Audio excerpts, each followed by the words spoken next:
Bonjour à toutes et à tous. Je vais vous proposer de démarrer. Je sais que c'est après le déjeuner, donc justement, il y a une grande lumière pour éviter que tout le monde s'endorme.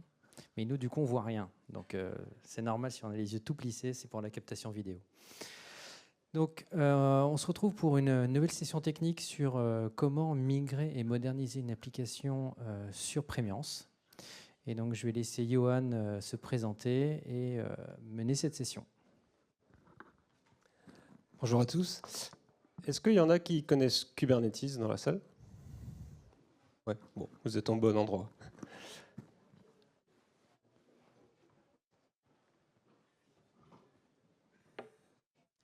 Alors, moi je m'appelle Yohan Belegeek, je suis expert technique chez Sens et je ne suis pas accompagné de Christophe Barthes qui malheureusement est absent aujourd'hui. Mais la démonstration a été préparée à deux. Hop, attendez, un petit souci technique.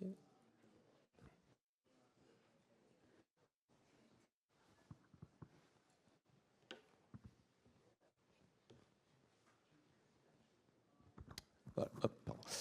Alors, la gestion actuelle des infrastructures on-premise ralentit le déploiement de services, parce qu'elle va nous imposer trois contraintes. La première, c'est une maintenance manuelle lourde et chronophage, une rigidité matérielle qui va limiter la montée en charge. Aujourd'hui, quand on fait de l'infrastructure on-premise, c'est hébergé dans des data centers dont les murs ne sont pas forcément extensibles. Il y a également des problématiques liées à l'alimentation électrique, au refroidissement, aux nouvelles normes qui peuvent arriver, notamment en termes de gestion de data center. Et on a également des contraintes liées à une gestion complexe de la sécurité et des sauvegardes. On sait tous que les données sont vraiment au cœur de nos systèmes d'information et la gestion de ces sauvegardes-là on-premise n'est pas si simple que ça. Alors, l'objectif de cette démonstration, ça va être de moderniser nos applications en migrant vers l'environnement Premiance pour accélérer du coup leur mise à disposition et surtout concentrer les équipes sur la valeur métier. Alors, pourquoi ce passage vers l'environnement Premiance? On va avoir 4 arguments. Donc, le premier, on en a déjà parlé ce matin, c'est la partie conformité. On va pouvoir opérer nos applications sur une zone de confiance qui répond aux exigences SecNum Cloud 3.2. On va être sur une plateforme qui est agile, qui va nous permettre d'accélérer nos cycles de mise à jour, notamment grâce aux services managés. On va être sur une zone qui est résiliente, parce qu'aujourd'hui, la plateforme Premiance, elle est opérée sur une région composée de 3 zones de disponibilité sur différents data centers. Et on est également sur une plateforme qui est efficiente, qui va nous permettre de supprimer les contraintes techniques liées à l'hébergement physique pour réduire la charge opérationnelle.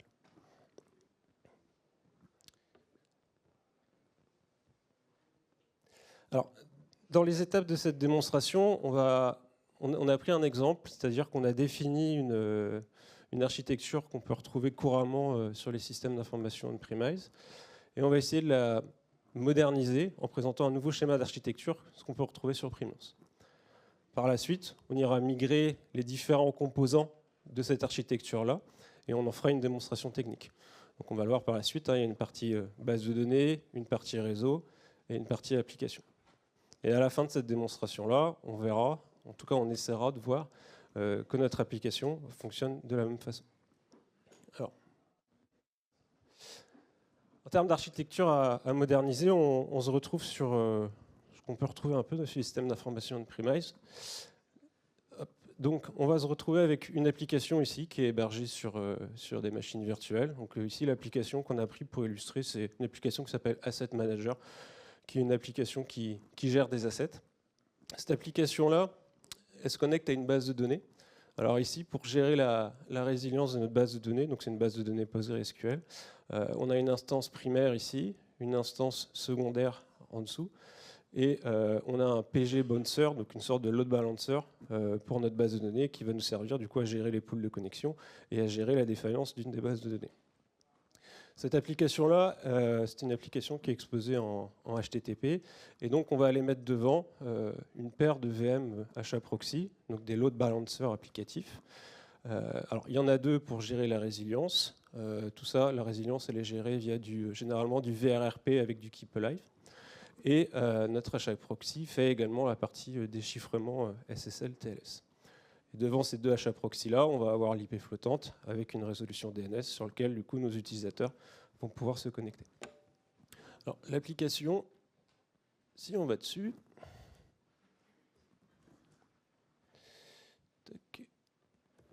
voilà. Donc c'est une petite application toute bête et méchante qui fait de l'HTTP, qui se connecte à une base de données, récupère les différents assets et nous les affiche. Maintenant, à quoi va ressembler du coup cette architecture lorsqu'on va la positionner dans l'environnement Premiance? On va se retrouver avec des composants qui sont un peu plus simples. Donc la partie load balancing qu'on retrouve avec notre couple de HA proxy, on va pouvoir la remplacer par un composant de type Cloud Load Balancing. La partie base de données avec l'ensemble des VM qu'on avait liés à PostgreSQL, on va pouvoir la remplacer via le service manager Cloud SQL. Et notre application, on va aller la déployer sur une plateforme dite Cloud Native, donc sur du Kubernetes. Alors, cette session, elle se veut interactive. Donc, pour savoir quels composants on va moderniser d'abord, je vous propose de joindre un Kahoot. Donc, vous pouvez scanner le QR code ici pour participer. Et comme ça nous permettra de savoir quels composants d'abord on va moderniser.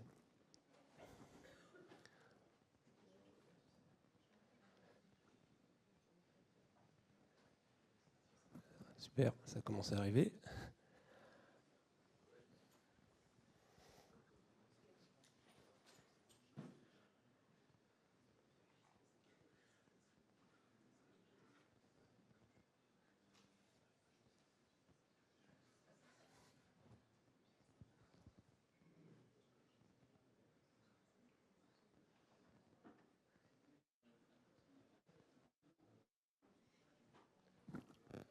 Allez, on se donne quelques secondes encore avant de lancer. On a 32 participants, 33, 34, 35. Allez. Donc on peut commencer. Hop. Tac. J'ai perdu l'écran. Non, c'est bon.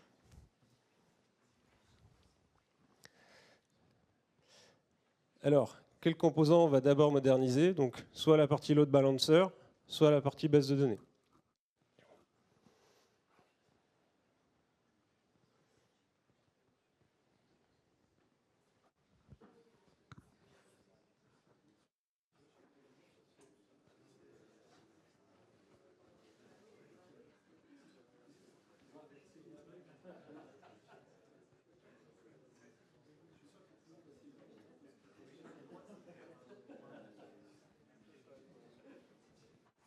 Bon, eh bien, c'est Cloud SQL qui l'emporte.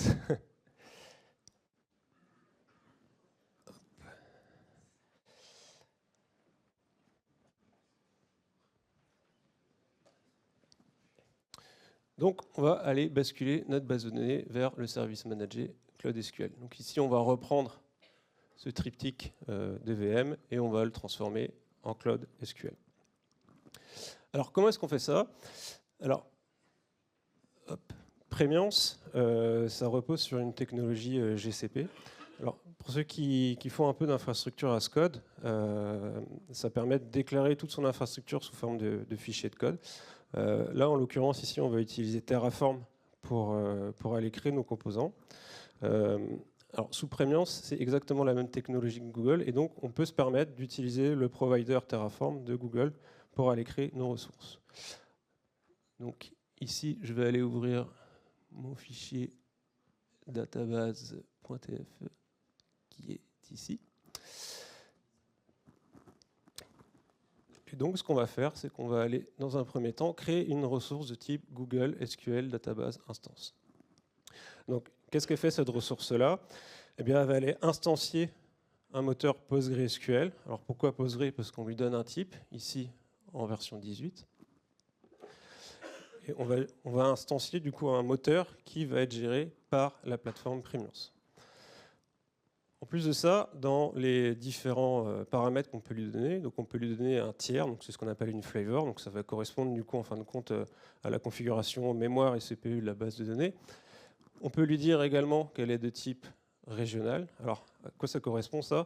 Eh bien, en fin de compte, juste avec ces lignes-là, on va pouvoir configurer notre instance Cloud SQL pour lui dire qu'il faut qu'elle soit résiliente.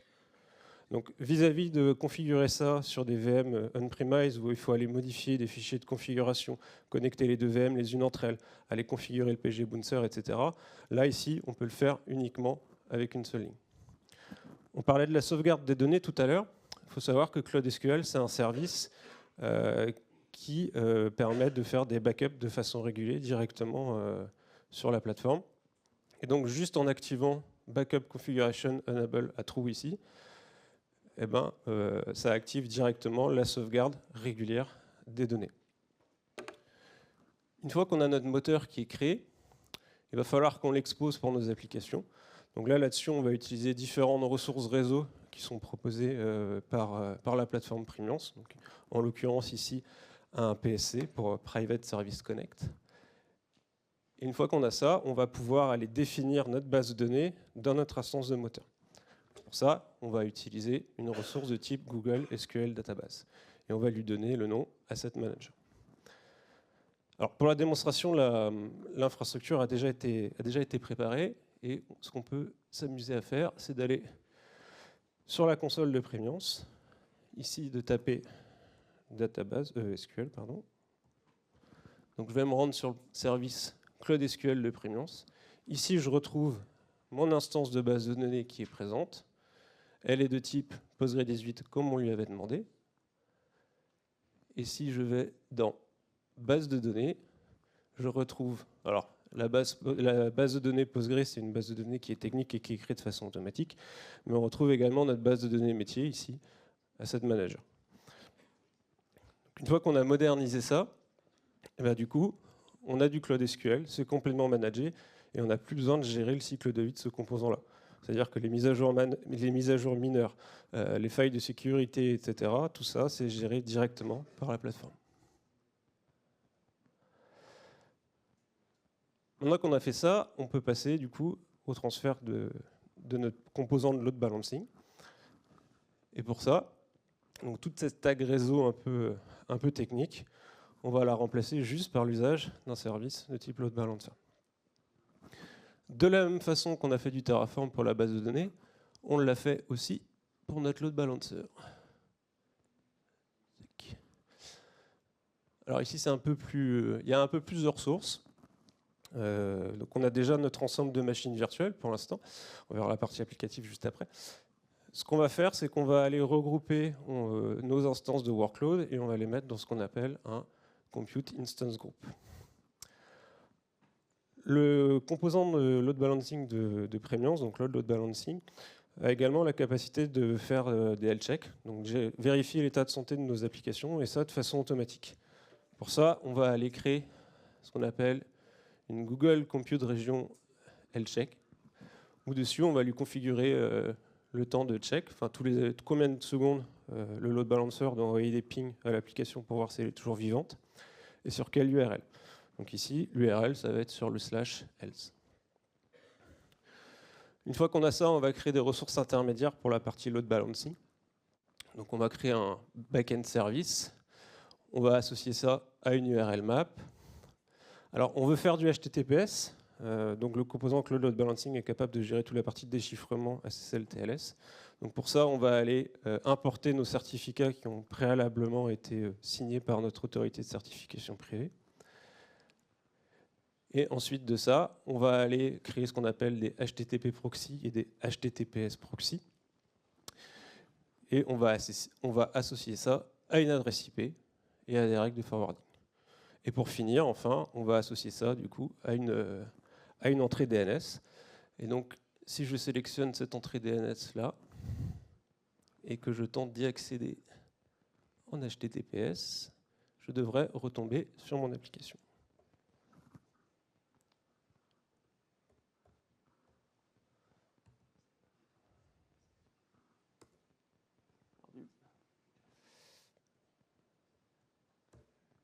Voilà.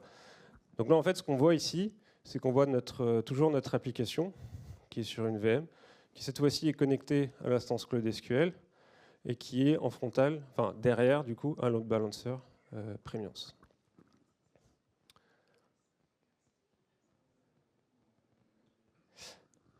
Maintenant, dernière étape, on va s'occuper de la partie repackaging de notre application pour la déployer sur une plateforme dite cloud native. Alors, comment est-ce qu'on déploie une application sur une plateforme cloud native?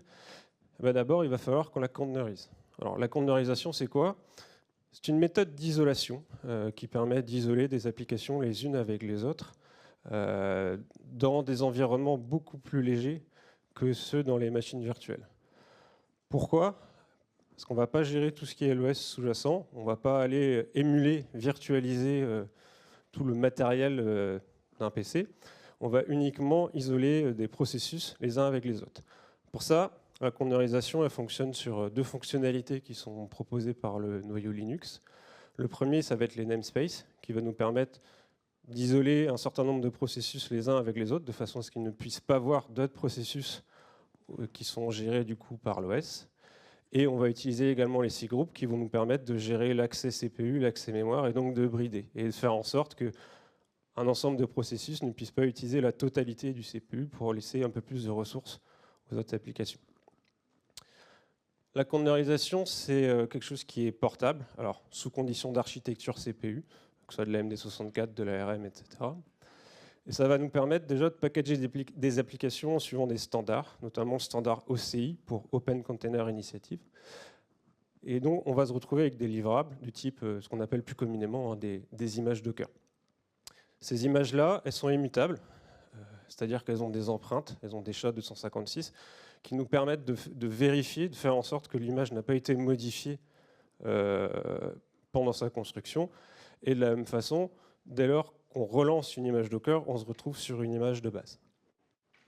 On a également un avantage, ça va être de démarrer une application beaucoup plus rapidement, parce que du coup, on va pouvoir se passer du démarrage de l'OS. Ce qu'on va aller faire, c'est qu'on va aller containeriser notre application. Comment est-ce que ça se passe, tout ça? Quand on prend notre code applicatif, on va pouvoir ajouter ce qu'on appelle un Dockerfile. Alors, un Dockerfile, c'est quoi? C'est un fichier qui va nous permettre de décrire comment est-ce qu'on package notre application. On va le décrire en lui donnant des instructions. Si on prend quelques lignes dans l'exemple ici, on va par exemple ici recompiler notre application. Alors l'application ici est développée en Go, donc j'utilise le compilateur Golang. Une fois qu'on a récupéré l'ensemble de nos binaires et l'ensemble de nos assets, on va pouvoir les copier dans notre image. Donc ici, je récupère 4 fichiers. Donc, notamment le binaire que je viens de compiler, le fichier HTML que j'expose et un petit SVG pour le favicode. On est capable également de lui dire que ce conteneur-là, il va exposer des ports TCP ou UDP. Donc ici, on indique à notre image conteneur que notre application va écouter sur le port 8080. Et enfin, quand on va lancer, il va falloir bien qu'on spécifie quel binaire on veut lancer lorsqu'on va démarrer notre image Docker. Ici, on va lancer directement notre application. Et donc, comment est-ce que ça se passe? On peut faire ici un Docker build. Alors, on va expliquer un peu les arguments. Alors ici, j'utilise Docker buildx build parce que je suis sous Mac et que sous Kubernetes, on va avoir de l'AMD64, ce que je disais, il faut qu'on change d'architecture. Donc on a cette capacité de faire de la compilation trans-plateforme. -T pour taguer notre image. En fait, notre image, elle va porter un tag.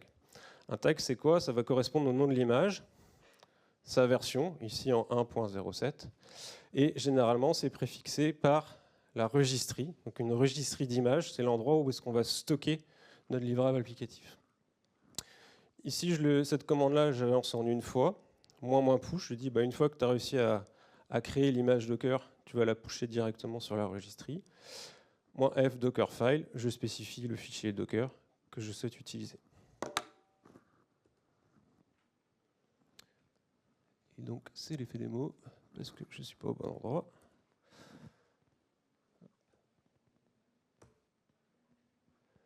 Voilà. Donc là-dessus, ça va un peu vite parce qu'il y a du cache. Mais grosso modo, ce qui se passe, c'est que ça utilise différentes étapes lors de la génération de l'image.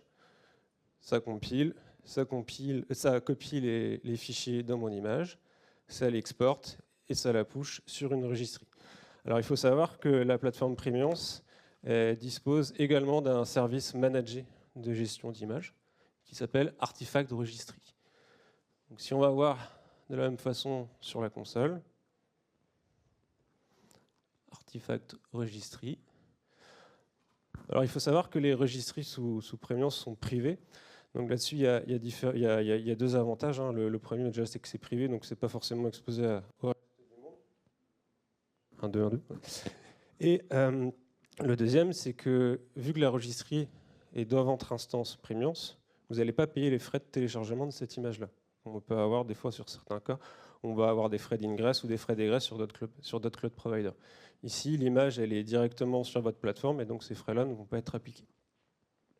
Donc ici, j'ai un repository, donc CI démo. Je retrouve mon application ici qui est containerisée. Et on voit ici que le dernier tag qui a été pushé date d'il y a 1 minute. Donc ici, j'ai packagé mon application au format Docker.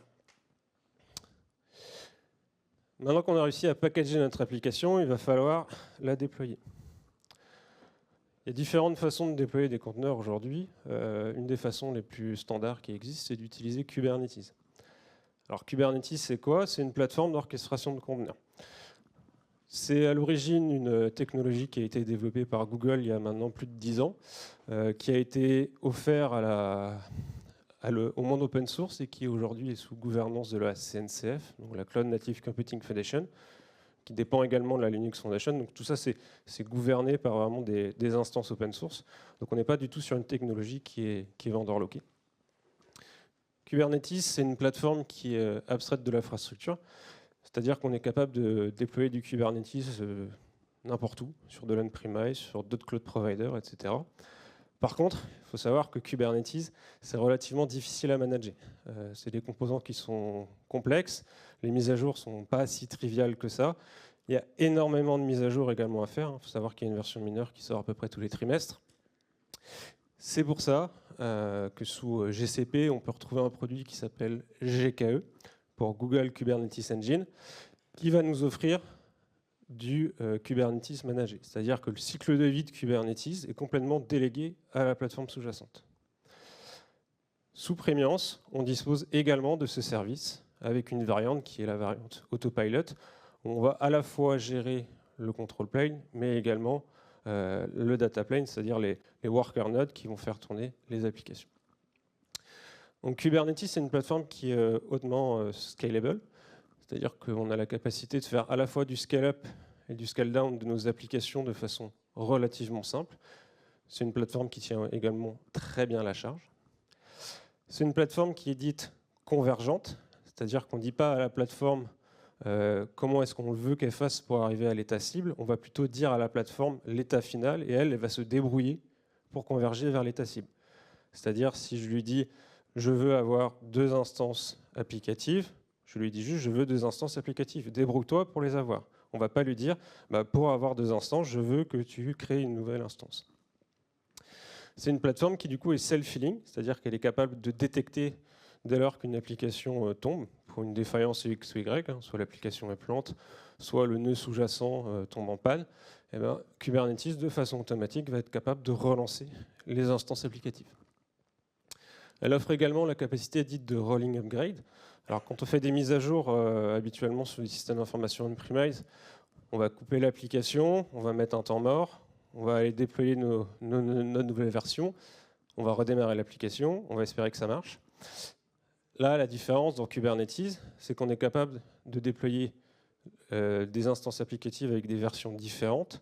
Et ça, on peut rediriger une certaine partie de notre flux sur la nouvelle version. C'est-à-dire, on peut se dire, je déploie ma nouvelle version, je redirige 10% de mon flux dessus, je vois si ça fonctionne. Si ça fonctionne toujours, je passe 20%, etc. Et si ça ne fonctionne pas, je peux me permettre de faire un rollback et donc de repasser à mon ancienne version. Et tout ça sans avoir une interruption de service qui est complète. Et de la même façon, dans le cadre de Premiance, GKE est extensible à souhait avec la plateforme, c'est-à-dire qu'elle offre une intégration relativement forte avec notre plateforme. C'est-à-dire qu'elle est capable de se connecter à des instances Cloud SQL, à te consommer des services de load balancing, etc.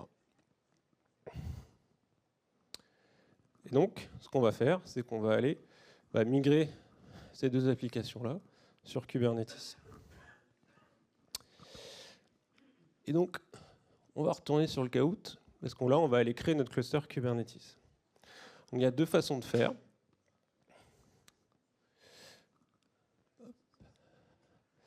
Soit on va créer notre cluster à la main, soit on va le créer via Terraform. C'est vous qui décidez.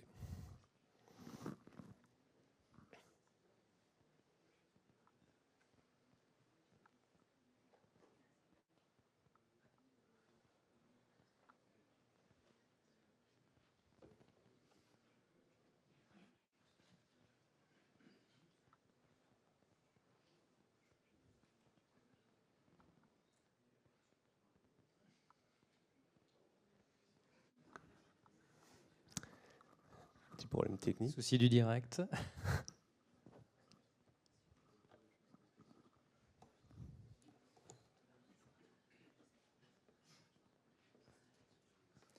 Bon, en fait, tu voulais pas le faire à la main, c'est ça? C'est ça.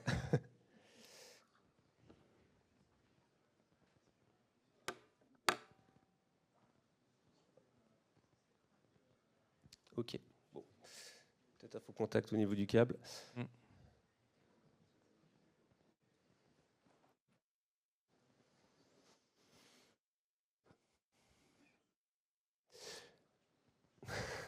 On va y arriver. C'était via Terraform, ça a gagné. Ouais, j'ai vu du Terraform.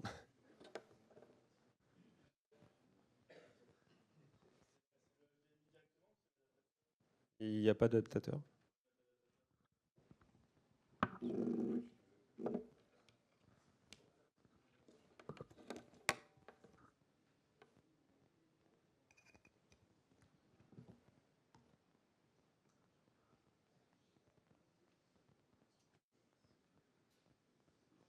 C'est pas mieux.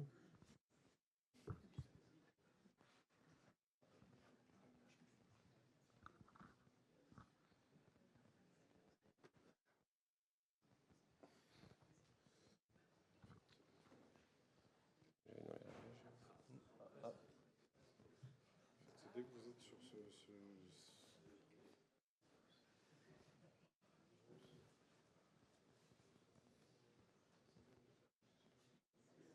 Oui, il les voit bien.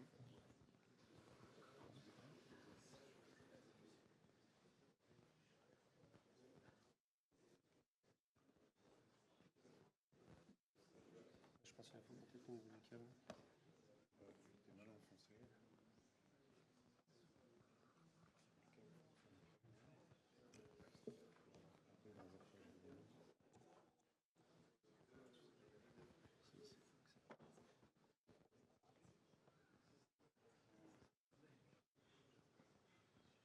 Il les voit bien.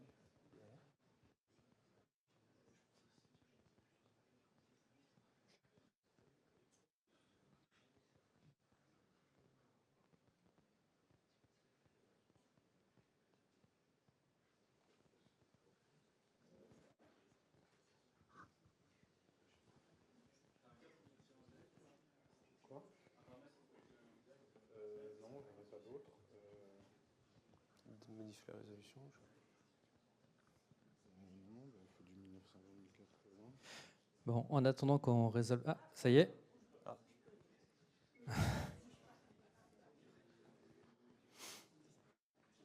Ok. Bon. Parfait. On va pas toucher. Donc désolé pour ce petit problème technique. Bon, alors du coup, vous avez voté Terraform. Très bien. Alors.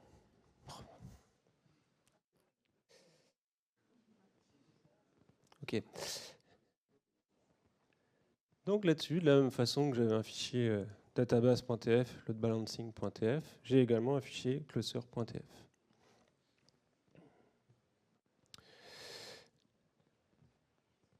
Donc là-dessus, ce qu'on va aller faire, c'est qu'on va aller créer une ressource de type Google Container Cluster. On va lui définir une location. Donc ici, je crée un cluster dit régional. Et donc en créant un cluster de type régional, ça va me créer un cluster qui est déjà, dont le control plane est déployé du coup sur les 3 zones de disponibilité de notre région. Donc à partir de ce moment-là, j'ai déjà un cluster Kubernetes qui est résilient, c'est-à-dire qui continuera à fonctionner, même si nous, d'un point de vue infrastructure, on perd une zone de disponibilité. On va aller lui configurer un certain nombre de connexions réseau. Donc ici, j'ai déjà un VPC qui a déjà été créé, un subnetwork également. Ici, je vais pouvoir aller configurer le réseau de mes pods, donc le réseau de mes containers, le réseau de mes services qui vont servir à exposer mes containers. J'active mon cluster en mode privé, parce que je n'ai pas forcément envie que les nœuds aient des adresses IP publiques pour héberger mes applications. Et je vais activer l'autopilot sur mon cluster, puisque c'est le service qui fonctionne sous Premiance. Et donc, une fois que j'ai ça, on peut aller voir dans la console. Je vais taper Kubernetes. UKE.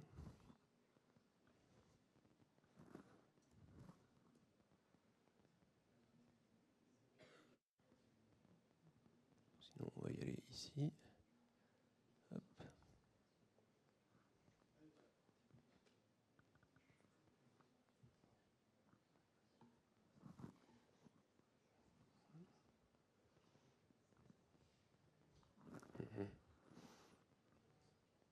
Voilà. Donc je me retrouve ici avec mon cluster API Replatforming qu'on a créé ici. Et donc ce qu'on va faire maintenant, c'est qu'on va aller déployer notre application. Alors, de la même façon qu'on utilise Terraform pour aller créer de l'infrastructure, on utilise des fichiers texte, enfin des fichiers de code. Kubernetes, c'est la même façon. On va aller définir les modalités de déploiement de notre application sous forme de fichiers de code. Alors, c'est des fichiers YAML. Donc, YAML, c'est un format un peu comme le JSON, mais en un peu plus digeste. Et donc, on va aller prendre ce fichier-là, qui est un fichier qui définit du coup un déploiement applicatif. Dessus, on va lui donner un petit nom, on va appeler Asset Manager. Dans les spécifications, on va spécifier le nombre de réplicas, donc le nombre d'instances applicatives que l'on souhaite avoir au niveau de notre cluster. Il y a tout un tas d'autres paramètres. Un paramètre qui va être intéressant ici, c'est de référencer l'image de notre conteneur. Donc on va aller définir quel conteneur on utilise. On va lui dire également que notre application écoute sur le port 8080. Et on est également en mesure d'aller injecter des variables d'environnement pour configurer notre application. Donc ici, on va pouvoir référencer l'adresse IP de notre base de données, l'utilisateur associé à notre base de données et son mot de passe. Alors ici, on ne met pas les valeurs en dur directement, on référence ce qu'on appelle un secret Kubernetes. Kubernetes, il a la capacité également de stocker des secrets dans sa base de données. Alors, certains diront que oui, les secrets Kubernetes, ils ne sont pas protégés, ils ne sont pas chiffrés, ils sont uniquement encodés en base 64. Oui, c'est vrai sur les versions Kubernetes par défaut. Dans la version offerte par Premiance, on est en mesure de pouvoir chiffrer cette base de données-là avec une clé de chiffrement qui est à votre main. Donc les secrets qui sont stockés au niveau du cluster Kubernetes sont complètement protégés. Comment est-ce qu'on va aller appliquer ce fichier-là? Eh bien, on va aller utiliser un outil en ligne de commande qui s'appelle kubectl et qui nous permet de communiquer avec notre cluster. Donc là-dessus, je vais faire un kubectl apply.f pour le nom du fichier. Ici, c'est pas slip. Hop.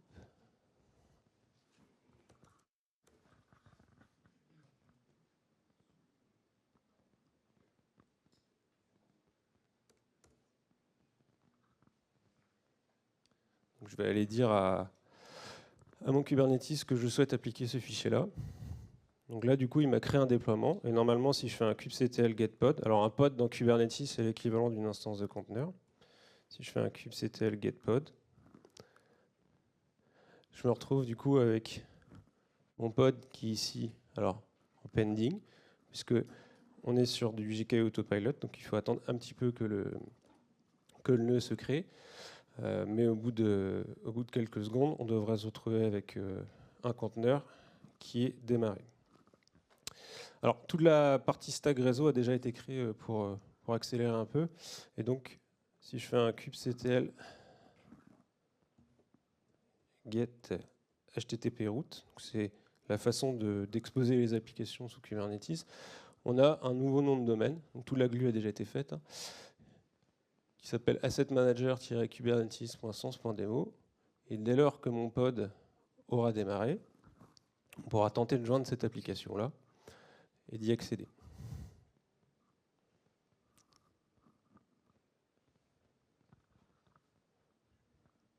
Voilà. Donc là, c'était le temps de provisionner la VM de façon automatique. Donc là, notre conteneur est en train d'être créé, c'est-à-dire que le nœud Kubernetes est en train de télécharger l'image Docker. Et ensuite, voilà, on se retrouve avec notre conteneur qui est démarré. Et donc, si je tente d'accéder à mon URL,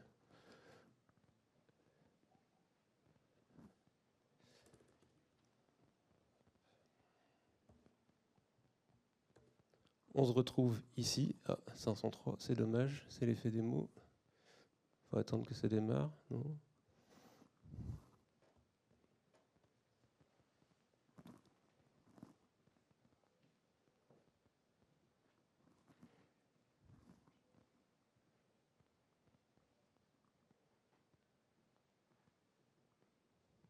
Bon, petit effet démo.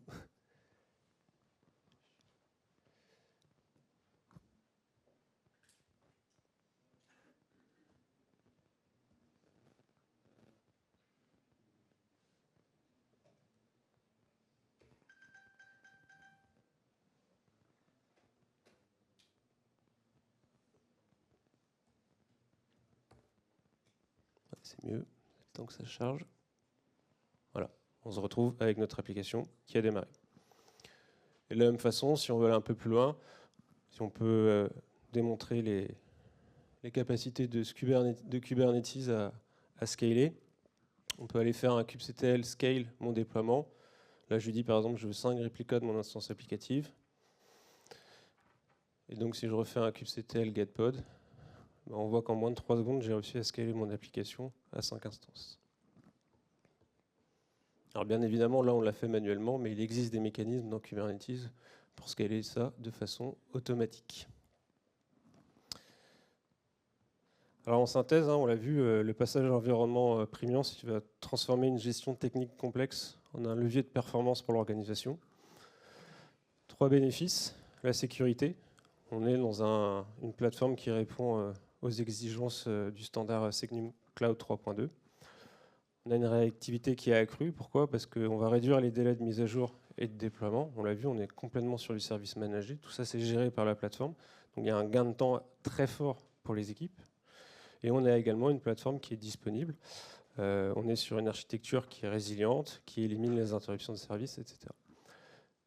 En conclusion, cette modernisation, là, ce qu'on a vu, elle ne va pas uniquement se limiter à un changement technique, hein. C'est qu'elle permet de supprimer également les barrières à l'innovation tout en garantissant une infrastructure souple, sécurisée et surtout souveraine.